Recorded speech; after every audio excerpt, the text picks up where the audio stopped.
Welcome back to another new podcast from the Association for Materials Protection and Performance.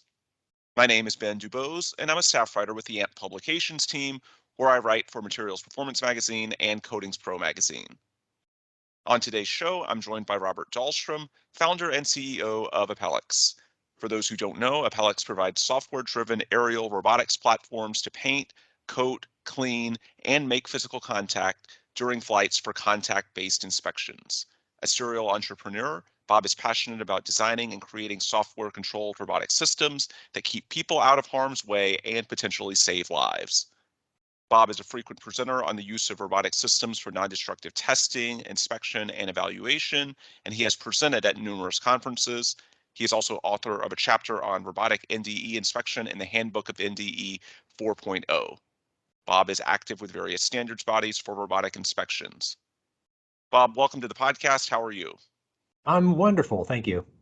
Yeah, thanks for joining us. Some of our longtime listeners may remember that we've had Bob on in the past during 2020, our COVID series, and then in 2021, Apellix was one of our winners of the Corrosion Innovation Awards on the MP side, so they've been doing a lot of good things for quite some time. And Bob, in this case, I think a good place to start our discussion, we're doing this during National Robotics Week, where there's really a lot of emphasis being placed on the role of robotics in all sorts of fields, but certainly what we cover here at AMP, corrosion and coatings inspections, we're really seeing robotics take on larger prevalence in recent months and years. So, Bob, if you could just give our listeners, for anyone unfamiliar, some background on National Robotics Week and why this is so important to your segment of the industry. Yes, fantastic. Thank you, Ben. So the interesting thing about robots is that they're very predictable. They do the same thing time after time again. So being a software person and a roboticist, it's just fantastic to be working with these things that have the ability to change the industry, because the robotics are, and we'll talk about this later probably when we get into it, but there's actually projected by 2026 to be over 100,000 painters needed to meet the current demand. So, robots are needed. They're something that can be utilized as a tool. They're like any other tool. They're only the right tool in the right circumstance. You don't pull out a hammer when you need a screwdriver. But you use these tools properly, you can, replace what's commonly referred to as the dull, dirty, dangerous work and spend your time as a corrosion specialist on higher use case or a higher value of your time. Using things about, well, what do we need to test? What do we need to paint? Well, how do we need to paint it? Are we painting it properly? All the questions that go into making a good quality product or job, while you're delegating a lot of the grunt work, if you want to call it that, to some of these cobots or coworkers or robotic systems. So having a week that celebrates that, I think, is important, but also having the industry, the corrosion industry, celebrating this as well, and realizing that this is the future, and this is how things are going to happen, given the fact that we just do not have the workforce. And as our infrastructure keeps aging and we need more and more painters and corrosion engineers, something has to fill the gap, and it doesn't look like we have enough people, so it's fantastic that it's robots. So thank you, Ben, and everybody there for bringing this to the attention of the industry, because it is something that I believe strongly is in all of our benefits to get implemented sooner rather than later. Yeah, and your company at Apellix, you've progressed a long way the last few years just within what we do at AMP and previously NACE International before the merger. I mentioned that you all won at the 2021 MP Corrosion Innovation Awards. You also won in 2017. Should also mention on the Coatings Pro side, you guys were a winner in the 2022 Contractor Awards in the Specialty Project category. Obviously, you all have a lot going on. Just within the past few years, when you guys were back in 2017, you guys were close to a startup then, right? Yeah. And so I like to tell people that we're more of a scale up now. Yeah. And actually, we are scaling up because we're having problems building all the systems we need to get out the door due to the demand. But I want to circle back to your mentioning of the Contractor Pro Award, because that is a good example of how these robots can help. Hmm. Here we won this for the city of Worcester, Ohio, elevated water tower. And so about every 5 years in the Northeast, they clean these water towers because they have a problem with mold and mildew growing on them, which not only aesthetically looks bad, but also can impact the longevity of the coatings systems. So about every 5 years, they take people out on lifts and go up and pressure wash or power wash this with a sodium hypochlorite chemical to kill the bleach or to kill the mold, and then rinse it with like 8 gallons of water rinse to get all that, biomass off of the structure so that it doesn't reattach and regrow. Um, and doing it with people obviously is dangerous because you're putting people up at elevation in a lift. It's also expensive because you've got that lift there. So scheduling can sometimes be a problem. Getting access can sometimes be a problem. And then it's mindless, dull, dirty, dangerous work. You're up Hmm. there, you get this stuff on your clothes. It's a strong bleach. It ruins your clothes.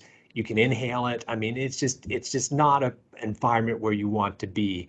It- we did it with the drone. So we actually had half of the tower done conventionally, half of the tower done with the drone. So the drone, you still need two people. On the lift, you needed two people. The productivity increase in time, we did it about half the time so it's not a huge labor savings, but it did put the person on the ground where they were safe and out of harm's way. It did make the process much easier, and it did make the process much faster. So these robotic systems do have the capability to change the industry and change how we work and make ourselves, where we can tap into our Hmm. intelligence and do the smart things and let the robots do the dumb things. The other reason why I was mentioning the timeline of some of your awards, even within just the last 5 years or so, there's been a lot of evolution on the technology side, not just with you all at Apellix, but really the robotics field as a whole. That's, of course, part of the background for why there is a National Robotics Week and why we're trying to spotlight some of the things that robots can do these days. What's something in 2021, 2022 that you can do now that even 5 years ago in 2017 during that cycle you might not have been able to do? The good example is the power washing drone system. Mm. So again, that's 3,000 psi at the ground at the pump and at about 131 feet in elevation, which was the elevation of that water tower. I think we were probably close to 1,000 psi at the head of Mm. the tip. But we're building that off of the same exact technology that we're using for the spray painting drone. So the spray painting drone is still under development because it's a more complex Mhm. robotic system. But taking that same power system that we've built for that, the ability to, put 5,000 watts on board that aircraft because it's lifting a lot of weights. Those are the same, 5/8 inch diameter hoses full of water and chemicals that, weigh a lot have a lot of weight to them. The same equipment, it's just a drone is lifting it and carrying it. So you have to have that ability to lift that. So taking that power supply that enables the drone to carry all that weight, taking the same frame and motor configuration that we designed for the spray painting drone and repurposing it to use it for the power washing system um, was something we hadn't even anticipated back in 2017 when we were working on our non-destructive testing precision flight control to make physical contact with structures to measure them. So it was for us sort of a home run because we weren't Mhm. expecting it, and also because the demand was just it was just huge. So we've got a number of those systems starting to get out into the world and do real work. It also somewhat counterintuitively has made the whole robotics maintenance situation a little easier for people to understand. Mm. And part of that because in 2017, people were thinking about drones doing video work with their cameras, and they can look at minute cracks and tell if the crack's growing over time and do really cool things with inspection. They have thermal cameras that can tell you where there's heat loss or potential gases. So they've always been fantastic that way. And people just couldn't quite wrap their head around a big, large industrial drone like ours that are about a meter by a meter that can lift 120 pounds, actually in the physical environment doing work. And so they can understand the soft wash or the power washing system much easier than they can understand how a computer controlled drone can make physical contact with the structure and take ultrasonic thickness reading or dry film thickness reading measurements, and or the precision needed, to keep a drone on an exact path where you're 14 inches from the surface, moving at the exact speed that's needed in a way to lay down 8 mils wet of a protective coating. Because the tolerance is there, we're dealing in thousandths of an inch of a coating. Hmm. And a drone that's up there flying with a video camera, if it's off a couple inches, that's no big deal. But if you're trying to make physical contact with a structure with a drone or paint with a drone and you're off a couple inches, it's a huge deal and it could be catastrophic. So wrapping your head around that level of complexity, I think you know, was hard at the time. But now that we've done that for a while, and now that people see this heavy lift drone doing something relatively simple, which is squirting a bunch of water and chemicals on something to clean it, I think it makes it much easier for people to say, oh, okay, yeah, it can spray paint. Yeah, oh, it can make contact and take measurements under computer control. So, as these robotic systems evolve and change over time, we're also going to find new use cases that the industry is going to come up with where we can create value. So, again, the goal is to help with not only that paint labor shortage, the safety issues, but it's also to get us back into a thoughtful mode instead of a reactive mode. Sort of one of the books I've read recently, which I loved, was by Dan Heath. It's called Upstream. And it's about thinking about preventing things from happening, not reacting to things all the time. And so having a little bit of the pressure removed from our day-to-day activities where we're always reacting and putting out fires and doing jobs and working, and letting the drone do some of that grunt work, enabling us to question, are we doing this the right way? Or figuring out what's the best value add that we can do to protect this asset or do whatever it is that we're doing. Robots have that ability to free our mind, so to speak, to allow us to do that. And that has great connotations for the industry because that can enable additional innovations. It can enable thinking about new ways to do things that can benefit us all. Yeah, I was going to ask you about where things are going the next few years, but number one, you already sort of discussed that in your answer there, specifically about the increased complexity of the spray painting drone. And I suppose what it sounds like to me, we've had such a quick evolution on the technology side. It's less about the actual technology the next few years, and it's more about how the technology is actually used in the field and case studies that get more people in the industry comfortable with using this type of technology. Is that a fair way to frame it? Oh, I would say that's exactly right. So one of the examples of that is when we first started back in 2017 with non-destructive testing, we'd go to some of the oil and gas majors and they'd say, "No way, you're not flying a drone inside of our refinery. You can't do it. Hmm. Drones are not intrinsically safe." And now today they're like, "Yeah, come in here. We need you." Yeah, and now we've got like gas devices on there that and allow us to get hot work permits to go into class one, division two, potentially explosive hazardous environments. So, the world has really, really changed, and it'll continue to change as the value creation for this continues and as the complexity of these systems continue. One of our mantras here that we constantly repeat is crawl, walk, run. Mm. So we start with easy use cases, and over time we build additional functionality, and then the robot eventually builds up to the point where it's doing much more complex tasks than originally started with. What type of feedback are you getting from the users? We've spent a lot of the podcast talking about certainly what they need from a technology perspective, but I guess in terms of like the intuitiveness, the user-friendly nature of it, what are they saying, the users that are actually going down this path? Yeah, and I'm glad you asked that because next week actually we're hosting about 20 people from the industry through our partnership with Axo Nobel. They're bringing in 20 of their customers to take a look at the spray painting drone to give us their feedback. The whole purpose of this exercise of bringing all these people here to see the spray painting drone is for their feedback. what do we need to do to it to make it available to go to field trials? Mm. So we'll get the feedback, and the feedback may be, okay, on the user interface, we want a drop-down menu, and you select which coding you're using. And then from that, the drone would tell you, or the user interface would tell you, okay, you're using this coding, you need to use a 517 tip, and you need to set your compressor to 2800 PSI.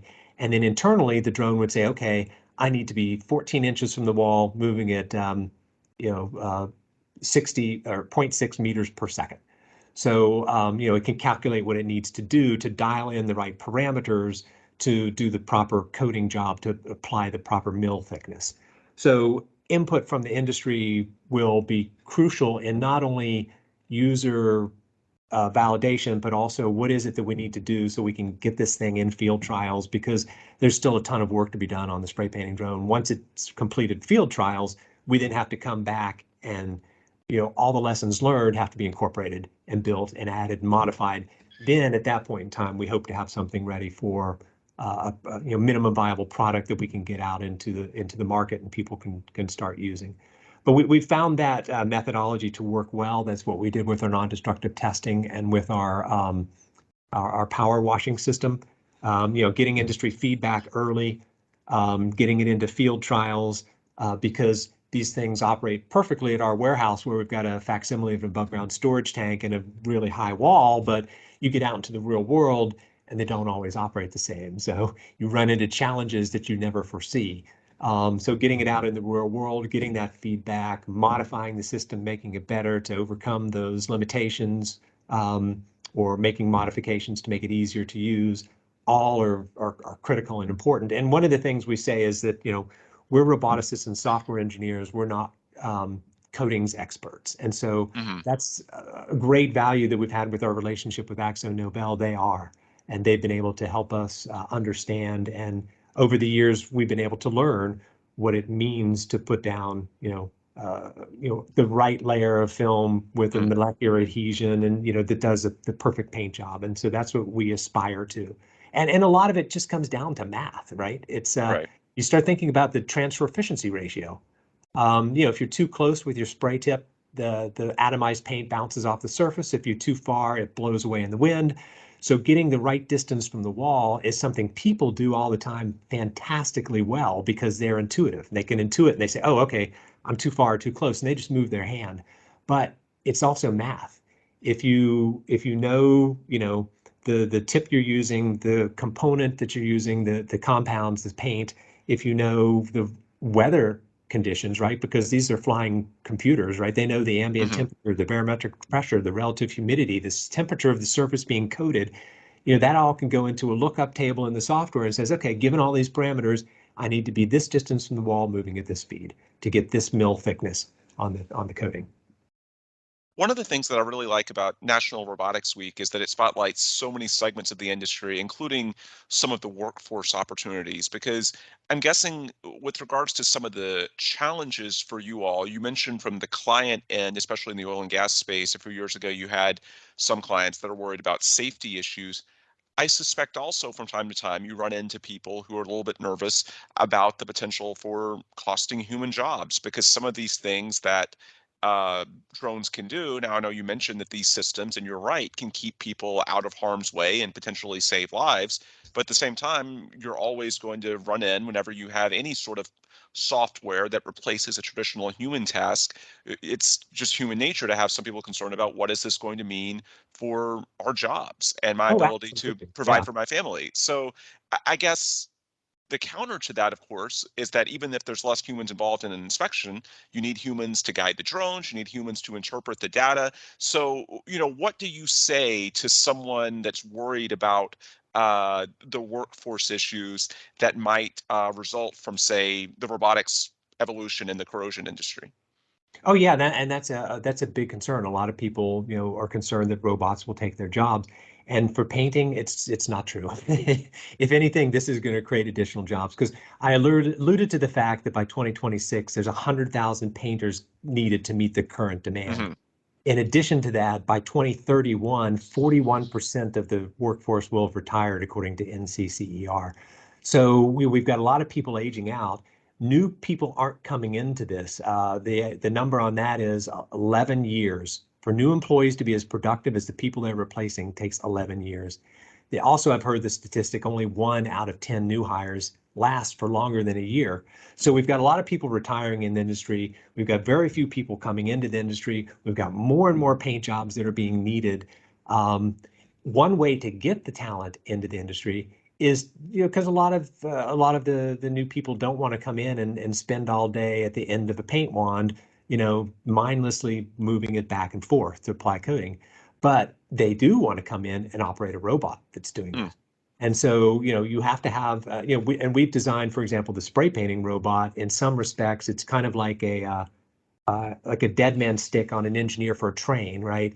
The engineer is not driving the train; they're just holding that stick. Hmm. And if they fall asleep or nod off or let go of the stick, the train stops. Same thing with our painting drone. You have to have your fingers on the stick for it to fly, even though it's flying by computer control and you're not flying it. But if you let your fingers off the stick, it just stops painting and hovers. So, there are those safety type of things that are built in, but those are also the exciting jobs that a lot of people will be coming in to do. And you also alluded to it with the data that these things collect, especially non-destructive testing. Mm. One of the benefits of NDE 4.0 is taking advantage of all the machine learning and the artificial intelligence, and that takes people to do it. Yes, the computers and the robots gather the data, but they can interpret some of it, they can display some of it, but it really takes somebody that can think about the data, because if you gather the wrong data, you're going to make wrong assumptions and wrong conclusions. Thinking about and gathering the right data, or having the drone or robot gather the right data, gives you better results. So you always have to have the people. You're not cutting them out of the loop. You still need the same number of painters. Yes, the drone can paint faster, but you still have to have somebody flying the drone, just like you have to have somebody holding the paint wand, and you have to have somebody maintaining Mm. the pumps, and just like with a spray painting drone or a person. So the numbers shouldn't change that much as far as employees, but because the number of jobs are needed, because the loss of jobs, not loss of jobs, because the loss of people in the industry retiring, Right. there's just this huge hole, this huge gulf that has to be filled, and robotics are a great way to fill it. So as we wind down with Robert Dahlstrom, founder and CEO of Apellix, let's talk about what's new going on at the company. I know within the past year or so, you guys have launched Apellix NDT. I read earlier this year that you got your NDT drone patent. That was a few weeks ago, right? Yeah, yeah. So what's going on with that? It sounds like, certainly just from our conversation over the last 20 minutes or so, NDT is a huge area of emphasis for you all, the non-destructive testing, that is. Um, what's new on your front in terms of company developments and the business initiatives you guys have in the pipeline in 2022? Yeah, it is. So the non-destructive testing system, we're up to 6 patents on all the drones. That includes spray painting and cleaning and non-destructive testing. But the non-destructive testing system is now international. We've shipped one overseas. So we have a number of people that are interested in that. And then you mentioned we had launched our field services and labs group, so Apellix NDE. That is more where we go out and do jobs with companies Hmm. as a learning exercise. And one of the results of that, for example, is we used to take one reading at a time autonomously. So the drone pilot would fly it up to an above ground storage tank, for example, engage the software. The drone would go into the corrosion monitoring location, take a measurement, back up, hover, and then wait. And then the pilot would manually fly it, to the other side of the tank or wherever, re-engage the software, take the second reading. One of our customers we work with, their corrosion monitoring locations are basically a straight line up the side of an above ground storage tank. So the pilot now goes to the very bottom of the tank.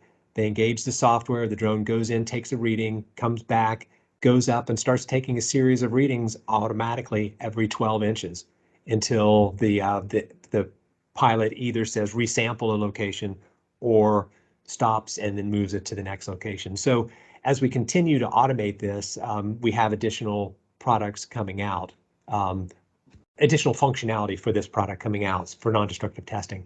So that's great that we have a huge demand for that. And then we're also, like I said, we're scaling up as a company to meet the demand. We have a new COO coming on that has started this month, and we're hiring additional team members to get this developed and out in the world. But we will we have two products launched now, non-destructive testing and the washing drone, which over time we will be iterating more and more surface prep capabilities into that system. And then we have the spray painting drone coming out probably in 2023. So what we're trying to accomplish here is a cradle to grave corrosion management system where when something's new, we're able to paint it. Over time, we can clean it and we can test the thickness of the coating or the steel or metal and maintain that asset. When it needs cleaning, clean it. When it needs surface prep, do the surface prep and recoat. So we're getting there. We have two of the three components in place, and we're racing forward with the third while we continue iterating and developing and adding additional functionality to the other two. Sounds good. For anybody who wants to learn more about that, be it your products, your job opportunities, whatever it may be, what's the best way that they can access more information from you guys or contact you all at Apellix? Yeah, the best way is to go to Apellix.com. So that's www.apellix.com. We also have another website for our non-destructive engineering and labs, and that's appellixnde.com. So APELLIXNDE.com. And there's contact forms and phone numbers on both of those websites. Awesome. Folks, he is Bob Dahlstrom, founder and CEO of Apellix. As far as us at AMP, my name is Ben Dubose. I'm a staff writer for the AMP publications team. If you want more resources from us, you can check those out at amp.org or our publication websites. For Materials Performance, it's www.materialsperformance.com. And for Coatings Pro Magazine, it's www.coatingspromag.com. Again, for Bob, I'm Ben. Thanks as always for listening, and please come back soon for another new AMP podcast.